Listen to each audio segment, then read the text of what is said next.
വിലാപങ്ങളുടെ പുസ്തകം 3-ാം അധ്യായം 39-ാം വാക്യത്തിന്റെ അവസാന ഭാഗം.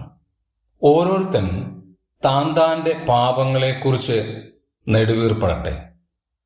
നെടുവീർപ്പെടുക, ദുഃഖിക്കുക, സങ്കടപ്പെടുക, വിലപിക്കുക, ഈ പദങ്ങളൊക്കെ സമാന അർത്ഥങ്ങൾ ഉളവാക്കുന്നത് ആണെങ്കിലും നെടുവീർപ്പിന് അല്പം കൂടെ ആഴത്തിലുള്ള അർത്ഥമുണ്ട്.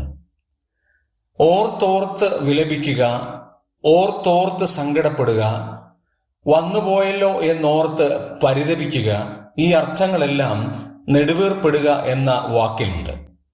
ആരാണ് നെടുവീർപ്പെടേണ്ടത്? ഓരോരുത്തൻ താൻ്റെ പാപങ്ങളെക്കുറിച്ച് ഓർത്താണ് ചെയ്യേണ്ടത്.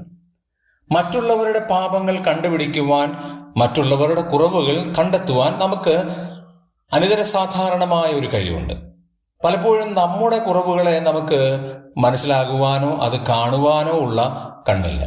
ദൈവത്തിന്റെ വചനം പറയുന്നത് ഓരോരുത്തൻ താൻ്റെ പാപങ്ങളെക്കുറിച്ച് നെടുവീർപ്പെടുകയും സങ്കടപ്പെടുകയും ചെയ്താൽ അവന്റെ ജീവിതത്തിൽ അനുഗ്രഹങ്ങൾ ഉണ്ടാകും. നാം നമ്മുടെ ജീവിതത്തിലേക്ക് മാത്രം തിരിഞ്ഞു നോക്കാം. മറ്റുള്ളവരുടെ ജീവിതത്തിലേക്ക് നോക്കുന്നതിന് മുമ്പ് നമ്മുടെ ജീവിതത്തിൽ തിരിഞ്ഞു നോക്കി നമ്മുടെ പാപങ്ങളെക്കുറിച്ച് നമുക്ക് നെടുവീർപ്പെടാം.